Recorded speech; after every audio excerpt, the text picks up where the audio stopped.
اما بعد۔ سامعین محترم، مکتب الدعوہ توعیۃ الجالیات کعکیہ مکہ مکرمہ کے دعوت پر شریکہ دبئی بن لادن کے تعاون سے اس مسجد میں آج ہمارے مہمان ہیں جناب فضیلت الشیخ پروفیسر مطیع اللہ باجوہ صاحب۔ تمام بھائیوں سے بزرگوں سے گزارش ہے کہ وہ سنتوں سے فارغ ہو کر تشریف رکھیں، جو باہر ہیں وہ بھی اندر تشریف لائیں، قریب ہو جائیں۔ انشاءاللہ بیان نہایت ہی مختصر ہوگا، صرف پونے گھنٹے کا، تو بھائیوں سے گزارش ہے اور امید بھی ہے کہ وہ دل جمعی سے تشریف رکھیں گے۔ تو ابھی بغیر کسی مقدمہ اور تمہید کے میں دعوت سخن دوں گا جناب فضیلت الشیخ پروفیسر مطیع اللہ باجوہ صاحب کو کہ آپ تشریف لائیں اور اپنے خیالات کا اظہار فرمائیں۔ السلام علیکم ورحمۃ اللہ وبرکاتہ۔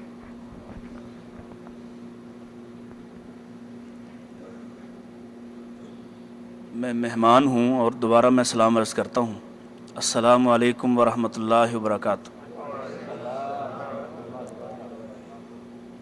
یہ جو بھائی میرے پیچھے بیٹھے ہوئے ہیں وہ آخری دیوار تک ذرا قریب ہو جائیں۔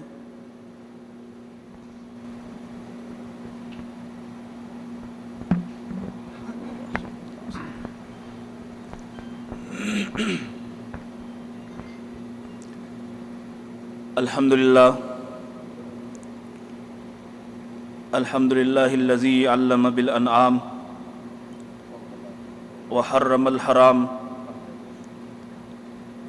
الذی خلق كل شیء وخلق الانسان والانعام والصلاة والسلام علی اشرف الانبیاء وسید الانام وعلی آلہ العظام وعلی اصحابہ الکرام وعلی من اتبع الاسلام۔ اللہم صلی علی محمد وعلی آل محمد کما صلیت علی ابراہیم وعلی آل ابراہیم انک حمید مجید۔ اللہم بارک علی محمد وعلی آل محمد کما بارکت علی ابراہیم وعلی آل ابراہیم انک حمید مجید۔ اعوذ باللہ السمیع العلیم من الشیطان الرجیم من حمزہ ونفخہ ونفثہ بسم اللہ الرحمن الرحیم۔ یا ایہا الذین آمنوا اطیعوا اللہ واطیعوا الرسول ولا تبطلوا اعمالکم ان احسن الحدیث کتاب اللہ وخیر الہدی ہدی محمد صلی اللہ علیہ وسلم وشر الامور محدثاتها کل محدثۃ بدعہ وکل بدعۃ ضلالہ وکل ضلالۃ فی النار۔ حمد و ثنا، تعریفات، تسبیحات، تحلیلات، تکبیرات اللہ سبحانہ و تعالی کے لیے کہ جس کے بے شمار احسانات، اس قدر احسانات کہ ہم اس کے احسانات کے بغیر ایک سانس بھی نہیں جی سکتے۔ درود و سلام امام الائمہ، امام اعظم، سید الکونین، سید الثقلین، احمد مجتبی محمد مصطفیٰ صلی اللہ علیہ وسلم کی ذات پر کہ جن کی محنتوں کی وجہ سے آج ہم مسلمان ہونے پر فخر کناں ہیں۔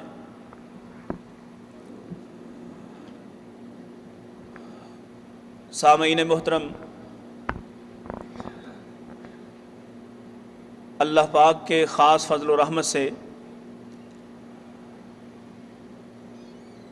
اس طالب علم کو یہ موقع نصیب آیا ہے کہ مکہ المکرمہ کے اندر اپنے بھائیوں سے مخاطب ہو سکوں۔ اللہ سے دعا ہے اللہ ہم سب کو اسلام پر قائم رکھے، اور جب اس دار فانی سے رخصت ہونے لگیں تو ہماری آخری سانس بھی اسلام پر ہو، ایمان پر ہو، اور کل قیامت کو ساقی کوثر صلی اللہ علیہ وسلم کے ہاتھوں سے ہم سب اسی طرح مل کر جائیں اور آپ کے ہاتھ سے جام کوثر ہمیں نصیب ہو۔ میں نے آپ کے سامنے قرآن مجید سے ایک آیت تلاوت کی ہے، اختصار پیش نظر ہے، اور پھر آپ تھکے ماندے ہیں سارے دن کے، مختصر سے وقت میں ایک سبق آپ کو اور اپنے آپ کو یاد کروانے کے لیے، اس لیے کہ سننے والوں سے زیادہ کہنے والے پر فرض ہے کہ وہ اپنی بات کو سنیں۔ سننا شاید آسان کام ہے، اور کہنا اس سے بہت مشکل، اس لیے کہ آپ نے حساب دینا ہے سننے کا، اور مجھے ایک بڑا کٹھن امتحان درپیش ہے کہ جو کہا ہے وہ کہاں سے کہا ہے، کس نیت سے کہا ہے، کس ارادے سے کہا ہے، اور کس کی خوشنودی اور کس کی رضا کے لیے کہا ہے، آپ کی تعریف کے لیے، اپنی واہ واہ کے لیے، یا اپنی نصیحت کے لیے، اللہ کی رضا کے لیے۔ سو اللہ سے دعا کریں اللہ میرے ارادے کو ٹھیک فرما دے، اور میرا کہا ہوا آپ کے لیے بھی اور میرے لیے بھی باعث نجات بنا دے۔ اللہ کے پاک قرآن میں ایمان والوں سے خطاب کیا گیا ہے، اور علماء بیٹھے ہیں، جب بھی اللہ تعالیٰ کو کچھ خاص کہنا ہو تو اللہ کریم ایمان والوں کو آواز دے کر پکار کر کہتے ہیں، اور وہ بات عام باتوں سے زیادہ اہمیت اختیار کر جاتی ہے۔ ارشاد ہوتا ہے یا ایھا الذین آمنوا، اے ایمان کا دعویٰ کرنے والو۔ آپ کے دل میں یہ خیال آ سکتا ہے کہ یہاں تو یہ کہا جا رہا ہے کہ اے ایمان والو، اور میں یہ کہہ رہا ہوں کہ ایمان کا دعویٰ کرنے والو۔ ایمان کا دعویٰ کرنے والے اور ایمان والوں میں فرق ہوتا ہے۔ یہ ترجمہ کیوں کیا جا رہا ہے؟ اس لیے کہ اس کی دلیل بھی اللہ نے اپنے پاک کلام میں اتاری ہے، کہ ارشاد فرمایا یا ایھا الذین آمنوا آمنوا باللہ ورسولہ، اے ایمان کا دعویٰ رکھنے والو، اپنے آپ کو ایماندار کہنے والو، تم بھی ایمان لے آؤ اللہ اس کے رسول پر۔ اس لیے میں نے کہا یا ایھا الذین آمنوا، اے ایمان کا دعویٰ کرنے والو، اطیعوا اللہ، اللہ کی سنو، اللہ کی مانو، واطیعوا الرسول، اللہ کے رسول کی مانو، اس کی سنو، ولا تبطلوا اعمالکم، اور دیکھنا کہیں اس عروۃ الوثقی سے نکل کر، اس مضبوط کڑے سے نکل کر، اس مضبوط دائرے سے نکل کر کسی اور کے لیے اپنے معاملات کو، کسی اور کی خوشنودی کے لیے اپنے اعمال کو انجام نہ دینا، کہ جیسے ہی تم اللہ اس کے رسول کے بیان کردہ لائے ہوئے دین سے باہر نکلے، جیسے ہی تم نے اپنے اعمال کی سمت کسی اور کی طرف کی، توجہ کسی اور کی طرف کی، جیسے ہی طریقہ کسی اور کا اختیار کیا، تو تمہارے اعمال ضائع کر دیے جائیں گے۔ اور دوسری جگہ کہا ان تحبط اعمالکم وانتم لا تشعرون، تمہارے اعمال ایسے ضائع ہوں گے کہ تمہیں اس کی خبر تک نہیں ہوگی۔ اور میں اپنی گفتگو کے آخر میں جہاں جانا چاہتا ہوں اس کا ذکر کرنا ضروری ہے کہ پھر پاک پیغمبر علیہ السلام سے ارشاد فرمایا جا رہا ہے، کھل کہیے، ارشاد فرمائیے، بیان کیجئے، حل ننبئکم بالاخسرین اعمالا، کہ میں اپنی پاک زبان سے تمہیں وہ نہ بتاؤں جو اللہ نے اتارا ہے۔ وہ کیا ہے؟ کہ وہ لوگ بتاؤں، ان لوگوں کے اعمال بتاؤں کہ جب قیامت قائم کی جائے گی تو ان کے ہاتھ میں یہ جو خوش فہمی میں، خوش گمانی میں مبتلا لوگ ہوں گے، اپنے اعمال پر نازاں اور فرحاں ہوں گے، بڑے خوش کہ ہم تو نمازیں پڑھنے والے تھے، ہم تو زکوٰۃ ادا کیا کرتے تھے، ہم تو خیرات کیا کرتے تھے، روزے رکھا کرتے تھے۔ وہاں جائیں گے اور ایسے اعمال ان کے پاس ہوں گے جن کا کوئی وزن اور کوئی مول نہیں ہوگا۔ حل ننبئکم، کیا ہم تمہیں خبر نہ دیں، بالاخسرین اعمالا، برباد ہو جانے والے اعمال کی، ضائع ہو جانے والے اعمال کی۔ اور یہ کون لوگ ہیں؟ الذین ضل سعیہم فی الحیات الدنیا، جن کی دنیا کی ساری محنت برباد ہو گئی، جن کی دنیا کی ساری کمائی خراب ہو گئی۔ وہم یحسبون انہم یحسنون صنعا، اور وہ اس گمان میں زندہ رہے، اس اطمینان کے ساتھ جیتے رہے کہ ہم تو بڑے ہی اچھے اعمال کرتے تھے، ہم تو بڑے ہی اچھے لوگ ہیں، ہم تو نماز پڑھنے والے، مسجد میں جانے والے، اللہ کی طرف سے آوازہ پکار آتی ہے تو ہم فوراً لبیک کہنے والے۔ لیکن جیسے ہی قیامت میں جائیں گے، اپنے پاک معبود کے سامنے کھڑے ہوں گے تو ان کے لیے فلا نقیم لہم یوم القیامت وزنا، ان کے لیے میزان بھی قائم نہیں کیا جائے گا، ان کے اعمال اس لائق بھی نہیں ہوں گے کہ ان کو تولا جائے، ان کی طرف توجہ کی جائے۔ اللہ صرف نظر کرے گا، اور جیسے بے حساب جنت میں جانے والے ہوں گے ایسے ہی بے حساب جہنم میں جانے والے بھی ہوں گے۔ میں یہاں جانا چاہتا ہوں، اپنی منزل بتانے کا مقصد یہ ہے کہ دو کام ہیں جو اس مختصر سے وقت میں آپ سے گزارش کرنا چاہتا ہوں، اور آپ کہیں تو ہاتھ باندھ کے گزارش کرنا چاہتا ہوں۔ بڑی دور سے آئے ہیں، بڑی محنت کرتے ہیں، بڑا زور لگاتے ہیں دنیا میں اپنے معاملات کو سیدھا کرنے کے لیے، اپنی اولاد کی تربیت کے لیے، اپنے بچوں کے مستقبل کو سنوارنے کے لیے بڑی محنت کرتے ہیں، دن رات ایک کرتے ہیں۔ چھٹی کا دن ملے تو اگر کمپنی یہ کہے کہ آپ کو اس کا اضافی ملے گا، بونس ملے گا، تو اپنا آرام بھی اپنے بچوں کی خوشی کے لیے قربان کرتے ہیں۔ میرے بھائیوں، یہ سب کچھ بڑا ضروری ہے، لیکن کیا یہ ساری محنتیں دنیا کے لیے ہیں؟ کیا ہم دنیا کے لیے ہیں؟ کیا ہم نے واپس نہیں جانا؟ کیا ہم نے پلٹنا ہے؟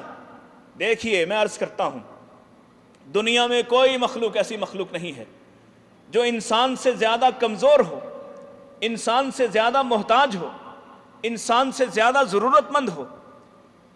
ایک پرندہ جب اپنے بچے کو اپنے انڈے سے باہر نکالتا ہے، اس کو توڑتا ہے، بچہ باہر نکلتا ہے، اس بچے کو چند دن اسے خوراک دینا پڑتی ہے، وہ بچہ خود اڑنا سیکھ جاتا ہے، اپنی خوراک کے لیے خود سفر کرتا ہے۔ ایک جانور جو بچہ جنم دیتا ہے، وہ بچہ پہلے ہی دن اپنے قدموں پہ کھڑا ہو جاتا ہے، اور پہلے ہی دن اسے اپنی خوراک لینے کا اندازہ اور احساس ہوتا ہے، وہ اپنے معاملات کو پہلے دن سے ہی خود سنبھال لیتا ہے، اور چند مہینوں کے بعد وہ بالکل خود کفیل ہو جاتا ہے، اپنے معاملات میں خود مختار ہو جاتا ہے۔ اس کی ماں اس کے پاس رہے نہ رہے، آپ اس کی ماں کا دودھ خود نکال کے اپنے کاموں میں لے آتے ہیں، تب بھی وہ پل بڑھ جاتا ہے۔ لیکن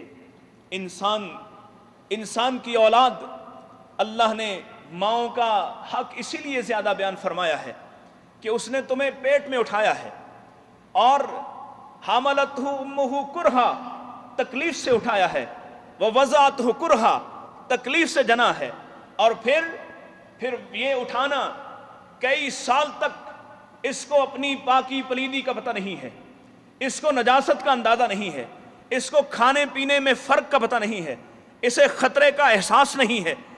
بچہ ہے، آپ اسے چھوڑ دیں، وہ آگ پہ ہاتھ لگا لے گا، وہ الیکٹرک پہ ہاتھ لگا لے گا، بجلی پہ ہاتھ لگا لے گا، جان سے جا سکتا ہے، اسے احساس نہیں ہے۔ انسان کی اولاد سب سے زیادہ ضرورت مند، چلنا نہیں آتا ہے، سال 1.5 سال ماں باپ اٹھا کے رکھتے ہیں، قدم قدم چلنا سکھاتے ہیں، اٹھنا بیٹھنا سکھاتے ہیں، پہننا نہیں آتا ہے، کھانا نہیں آتا ہے، ماں باپ تربیت فراہم کرتے ہیں، سکھاتے ہیں، اس طرح سے کھاتے ہیں، یہ چیز کھانے والی ہے، یہ چیز کھانے والی نہیں ہے، یہ تمیز سکھاتے ہیں۔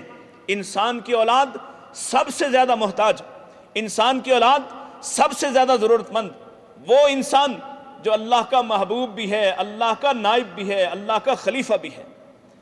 وہ اس دنیا میں کیا کرنے آیا ہے؟ کیا تھے تو ہمارے ہی آبا، کار ہائے نمایاں کر گئے، پیدا ہوئے، BA کیا، نوکری کی اور مر گئے۔ کیا اس لیے آئے تھے؟ کیا یہ کرنے آئے ہیں؟ آپ آئے ہیں، میں وہاں پاکستان میں نوکری کرتا ہوں، آپ یہاں سعودی عرب میں نوکری کرتے ہیں، میں بھی اپنے بچوں کا پیٹ پالتا ہوں، آپ بھی اپنے بچوں کے لیے در بدر ہوئے ہیں۔ کیا ہم سب اسی لیے پیدا ہوئے ہیں؟ افحسبتم انما خلقناکم عبثا، کیا تم یہ سمجھتے ہو، گمان کرتے ہو ہم یوں ہی بنائے گئے، ہم یوں ہی پیدا ہو گئے؟ جیسے جانور پیدا ہوتے ہیں، جیسے پرندے پیدا ہوتے ہیں، جیسے حشرات پیدا ہوتے ہیں، ہم بھی اسی طرح سے پیدا ہوئے۔ وہ بھی رزق تلاش کرتے ہیں، ہم بھی رزق تلاش کرتے ہیں، وہ بھی اسی طرح سے جیتے اور مر جاتے ہیں، ہم بھی اسی طرح سے جیے اور مر گئے۔ سنو، ان کا حساب نہیں ہونا ہے، انہوں نے کسی کے سامنے کھڑے ہو کے جواب نہیں دینا ہے، حالانکہ وہ ساری زندگی اپنے مالک کے بتائے ہوئے کام پر لگے رہے، اس کا کوئی اجر ان کو ملنے والا نہیں ہے۔ مجھے اور آپ کو کہیں پہنچنا ہے، کہیں کھڑے ہونا ہے۔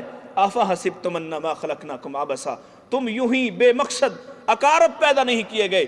وانکم الینا لا ترجعون، تم یوں ہی اسی دنیا کے لیے پیدا نہیں کیے گئے، تمہیں اس زمانے نے ہلاک نہیں کرنا ہے، تم نے کہیں اور پہنچنا ہے۔ یہ سفر ہے، یہ سفر ہے، اس سفر سے گزر کر تمہیں کسی کے سامنے کھڑا ہونا ہے، اور اس کے سامنے کھڑے ہونے سے اگر آج دنیا میں، احساسات کی دنیا میں، اس محبت کی دنیا میں، پسندیدہ دنیا میں اس کے سامنے کھڑے ہونے سے آج ڈر گیا، وَأَمَّا مَنْ خَافَ مَقَامَ رَبِّهِ وَنَهَى النَّفْسَ عَنِ الْهَوَىٰ، آج ڈر گیا، آج اس دنیا میں احساسات کے ہوتے ہوئے، ضروریات کے ہوتے ہوئے، احتیاجات کے ہوتے ہوئے، ساری پریشانیوں کے ہوتے ہوئے، آج اگر اس کے سامنے کھڑے ہونے کے احساس سے ڈر گیا، اپنی خواہشات کو اس کی مرضی کے مطابق کر گیا، فَإِنَّ الْجَنَّةَ هِيَ الْمَأْوَىٰ، پھر اس کا ٹھکانہ جنت ہے، جہنم نہیں ہو سکتا، رسوائی نہیں ہو سکتا، دارالسلام ہے، جس میں جیسے ہی قدم رکھے گا سلامتی ہی سلامتی ہے، کوئی حساب کتاب نہیں ہے، کوئی تھکن نہیں ہے، کوئی محنت نہیں ہے، اور جو اس کی زبان سے نکلتا ہے، جو اس کے دل میں آتا ہے، اس کی زبان پہ آنے سے پہلے پورا کر دیا جائے گا۔ دوسری جگہ کہا وَلِمَنْ خَافَ مَقَامَ رَبِّهِ، جنتان، اپنے رب کے سامنے جانے سے ڈر گیا، اس کے سامنے کھڑے ہونے کے احساس سے خوف زدہ ہوا۔ اس کے لیے ایک نہیں دو جنتیں ہیں، ایک نہیں دو جنتیں ہیں۔ یہ کن کو ملیں گی؟ جنہوں نے یہاں اپنی زندگی میں فیصلہ کر لیا کہ وہ کس گروہ کے ساتھ ہیں۔ دنیا میں ازل سے لے کے ابد تک دو گروہ رہیں گے، دو گروہ تھے، دو گروہ ہیں، اور دو گروہ رہیں گے۔ ایک اولئک حزب الشیطان، ایک شیطان کا گروپ ہے، ایک اس کے چاہنے والوں کا گروپ ہے، ایک اس کے دوستوں کا گروہ ہے، اور دوسرا اولئک حزب اللہ، ایک اللہ کی جماعت ہے، ایک اللہ کا گروہ ہے، ایک اللہ کی جمعیت ہے۔ اگر میں نے اور آپ نے فیصلہ کر لیا کہ ہم اللہ والے ہیں، ہمارا تعلق اللہ سے ہے، ہماری جماعت اللہ کی جماعت ہے، تو پھر انشاءاللہ کامیابی ہے۔ اس لیے کہ کامیابی کا اعلان ادھر سے ہوتا ہے، وہ کامیابی نہیں ہے جس کو میں سمجھتا ہوں۔ وہ ہو سکتا ہے کچھ دیر بعد میری کوتاہ بینی کے بعد محسوس ہو